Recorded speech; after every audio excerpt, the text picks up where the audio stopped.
Welcome to Finding Faith, the space we come to share stories of encounter, ask questions, and share in the lived experience of others. As you listen to the stories of our interview guests, I ask that you consider the courage it takes to stand before your peers and share your experience of faith for the benefit of another. My name is Jessie Bennett, and this is the 35th episode of Finding Faith.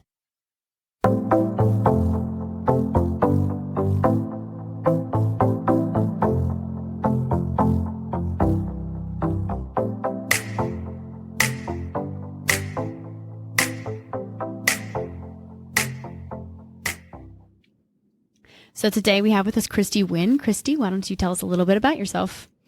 Hi, I just graduated at Western Kentucky University with a major in social media marketing. I am currently working as a customer service representative with a company called Ink Brands. I'm doing emails and whatnot, and I'm just trying to figure out how to live life after college. Which can be a bit of a challenge at times. And I wish you the best of luck with it. So Christy is going to talk to us about her encounter with Jesus. So Christy, why don't you tell us your story?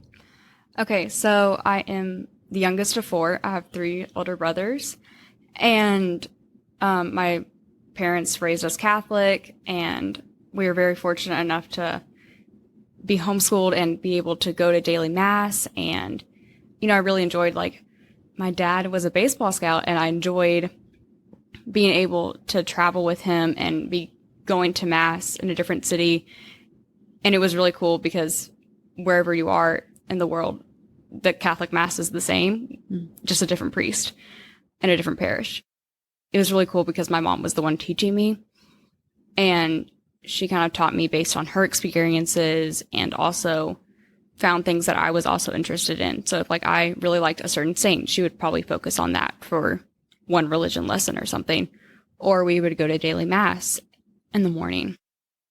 Growing up, because of having a really good foundation for my faith life, I never really struggled in my faith, but at the same time, I also didn't really know my faith because of that. We did go to my grandparents' house. I always knew certain times of the day whenever I would walk in, my grandma would be praying the rosary. And I was in youth group in middle school and high school, but I didn't really feel like I knew much about my faith. I had a lot of Catholic friends, but not a lot of non-Catholic friends I was really close with. So again, faith wasn't really, I really didn't start learning a lot of my faith, in my own kind of faith journey until I started working out at Gasper River. I was called what's called an SIT, meaning staff in training. You wash dishes, and you can still myself being a leader in my faith. And I definitely learned a lot through that experience because I really had to think, okay, you're being an example to these kids that may not have the same foundation of faith that you do. So you really need to have somewhat of a knowledge of your faith. And if they ask you a question, you need to know kind of the basics of what to tell them, even though this may kind of intimidate you. I was doing that for a couple of years. And once I graduated high school, I went to Western Kentucky University. And I remember hearing about people joining Bible studies. And I remember thinking, I really don't want to join one when I start the semester, because I just want to have a kind of a routine down and get to know everybody before I decide that I want to join a Bible study. So I think it was Labor Day weekend. We went to this place to hike a few hours away, and I was talking with my friend Emma, and I remember on the way back, she asked me if I wanted to join her Bible study. I thought, oh, great. Now I have to say yes because I don't want to turn her down because she's a really sweet girl.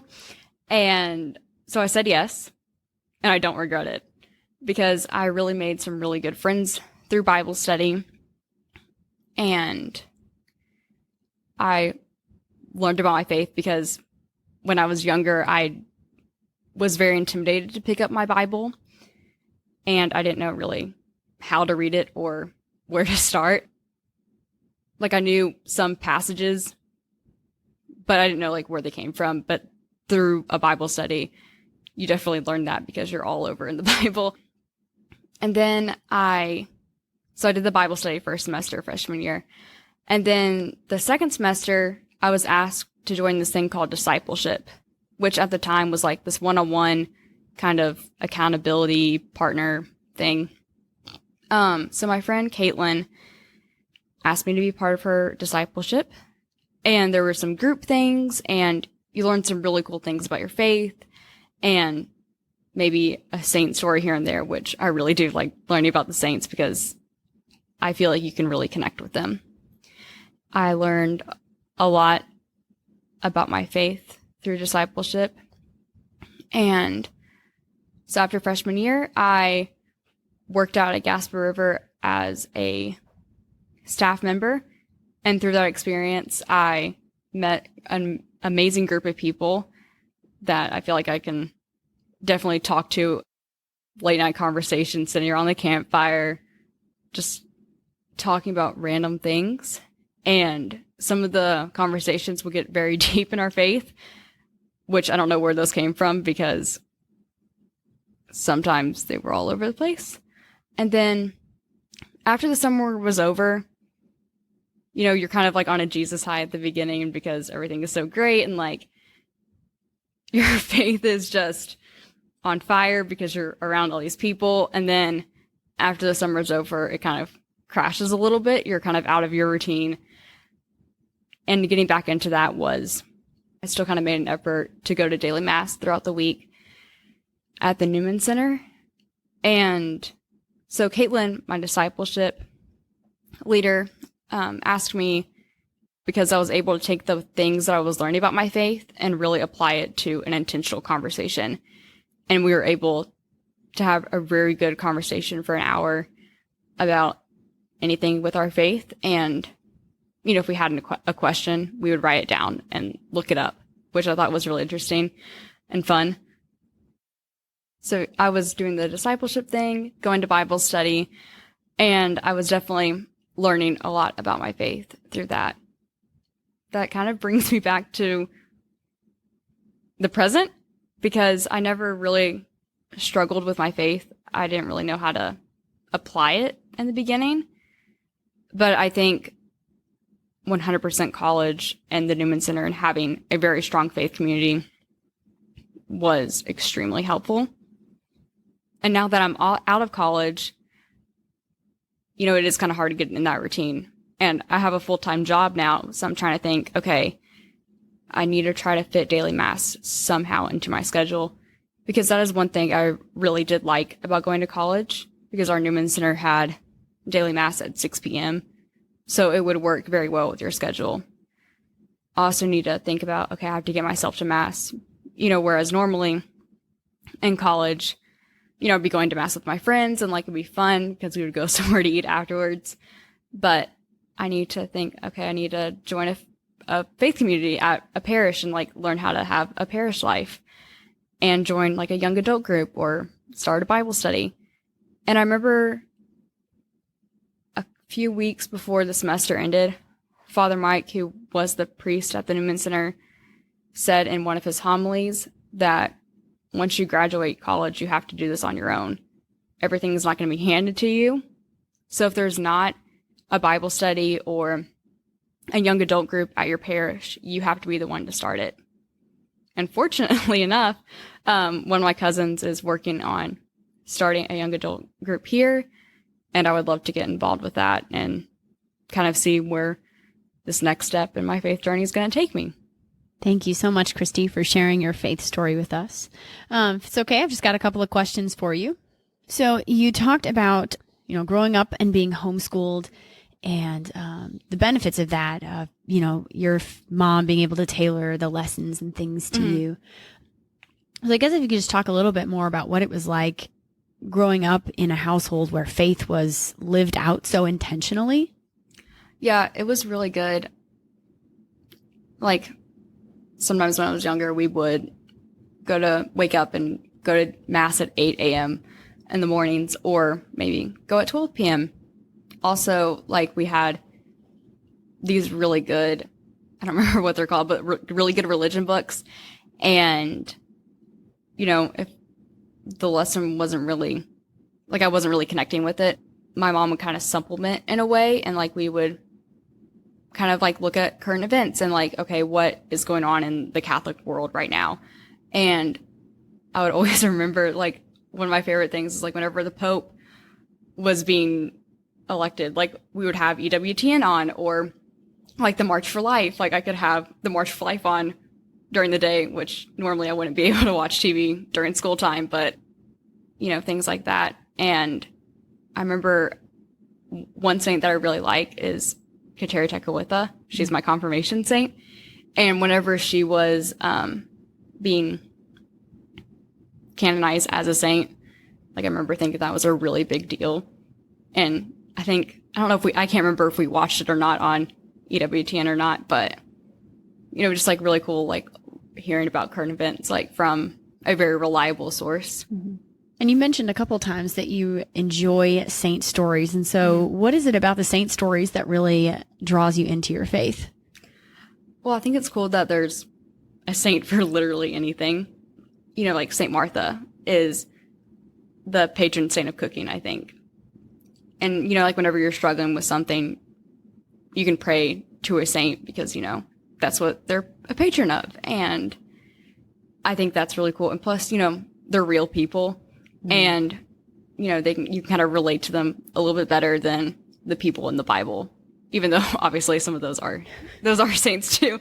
But I mean, and just, like, in a way, you kind of forget, like, the people in the Bible, like, are actual people, mm-hmm. and not just a fictional story. Right. So, it's like a story that you've heard over and over. Yeah. But when I talk about Mother Teresa, I have vivid memories of, like, mm-hmm. I'm old enough that I remember her being on TV, mm-hmm. and John Paul II. I watched the coverage of his eventual death and funeral, mm-hmm. on TV, and to know that these people are saints. Yeah. Mm-hmm. It is a really cool thing. And, like, you know, that you were alive during some of these people's lifetime, and that's absolutely crazy.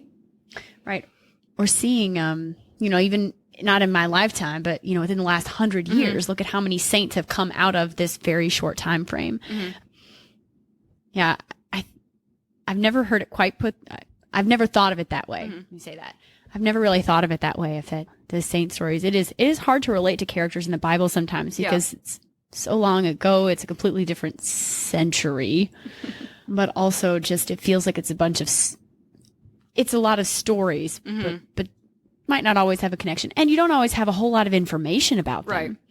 You know, some of them, we know very little bits about these people and the mm-hmm. stories that we hear.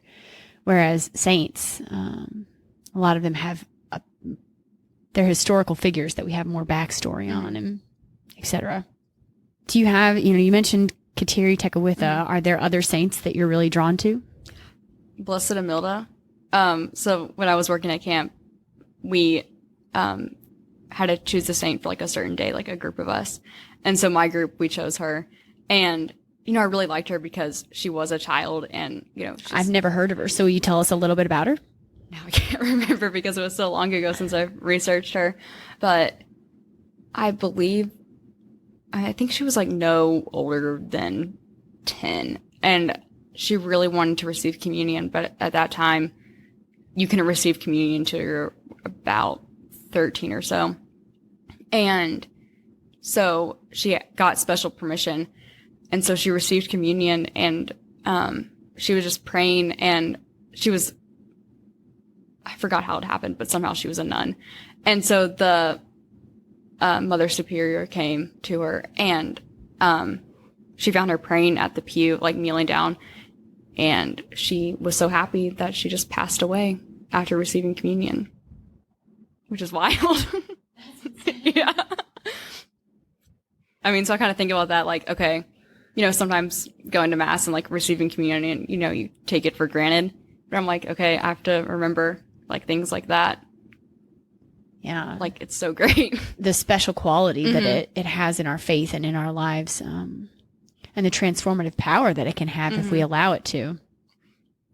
So you had talked about, not having really any major challenges in your faith, and it sounded like you felt like you were a little unprepared to answer questions. I think you even said the word intimidated, felt a little intimidated when campers would ask you questions. So how did you overcome that fear of, I guess, explaining things about your faith and, that feeling of intimidation when it came to talking about it? Well, I mean, I think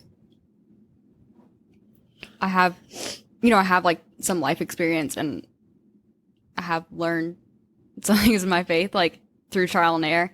And plus, one thing that I kind of had to remember, there's so many resources for your faith. And if you don't know something, you can just easily look it up on your phone. And, there are those resources, or you can open up a book and something will be there. And you're never going to be on your own explaining something to someone. So that really did help me a lot. So do you feel more prepared to answer people's questions, I guess? I mean, yes and no. I mean, like right now, if someone asked me something, I'd be like, I don't know if I can answer this. But, I've come to learn that the Holy Spirit's always going to be there to help you, and your words will eventually come to you, even though it might take a little bit. And plus, like I said, like you can always easily look something up. Yeah, come back to it. It's my favorite phrase is, I'm not sure about that right now, but I can look up the answer for you and we can talk about this tomorrow. Yeah. Yeah. It's a favorite phrase of mine. You mentioned that when you were going into college, you weren't really interested in getting into a Bible study. You knew that was something that would happen. And I love how your friend trapped you in a car to ask that question. I'm thinking that was such smooth operating on her part. Oh, it really was. Really was. You can't say no to somebody when you're stuck in a car with them and you have to finish getting to a destination. Yeah. But anyway, I'm glad that it was an experience that you wouldn't trade. So could you talk a little bit more about what these Bible studies look like? So this past semester, what was really cool is like my Bible study was full of fellow seniors. So we're kind of talking about like, okay, after college, like what is our faith life going to look like? And my Bible study leader, Gabrielle, we finished our Bible study, like format, curriculum. I don't really know the right word for it. But we finished that really quickly within the semester. So she asked us like, okay, here's some options. And we ended up choosing a Bible study about the Acts of the Apostles, which I thought was really cool. And, since ironically we were all seniors, it definitely applied into learning how to, take your faith life after the specific, after this is over. Yeah, taking it from college and then moving it out into the world, because it is a completely different 100% atmosphere, college ministry versus being in, I don't know, for lack of a better word, like the real world. It's very different. So what are some of the insights that you have gained and maybe some of the benefits that you've gained from being a part of this Bible study? I definitely learned that there's always something in the Bible, and to, if you like I said before, if you have a question, you can look it up, because we would hear a word in the Bible and we wouldn't know what it would mean. So we would look up the definition, and that definitely helped understand like what a certain passage meant, and like having these really intentional, deep conversations of what is happening in the Bible and, how it can be applied to our lives. So after you had been a part of this Bible study for a little while, your friend asked if you wanted to enter into discipleship. So what exactly do you mean by discipleship? So at Western, there's, this focus, and they are trying to like help young adults like walk with one another in their faith journey. And so at the beginning of college, like it was just like a one-on-one thing.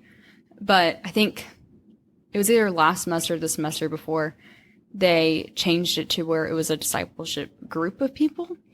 And, you would have like things you could read, or you could just talk with your fellow disciples and really learn how to like walk together. So that was my next question, is what do you do in discipleship? What are some of the like topics of conversation? Do they have like specific curriculum that you use? Or, like what do you do in discipleship?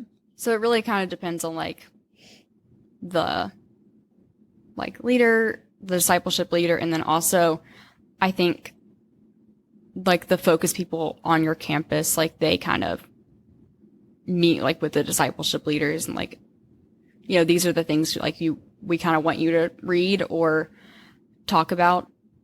And so we did some of that. And then also we just kind of sat and talked for a while and got to know each other better. And also, you know, if like we had like a question about our faith, like we would bring that up, and it really just depended on the week, I guess. Yeah.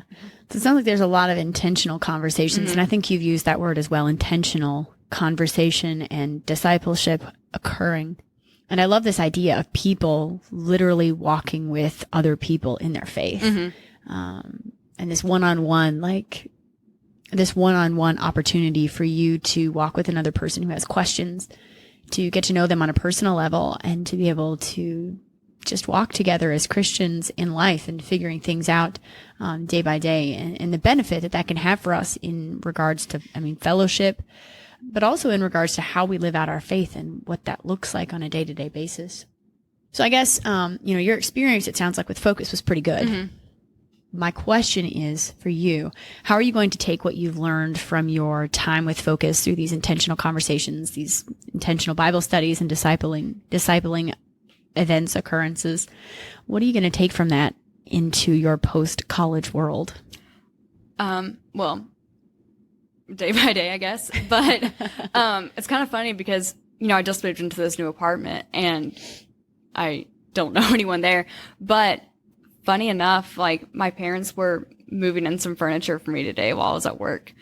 And like a girl in the apartment, like across from mine, she ended up helping them move my desk, which was really nice of her. My mom was like, you need to go meet her. Like she said that she really wants to meet you. And so I knocked on her door, and it turns out like we had a class together, like freshman year. And, I think she did mention like a Bible study.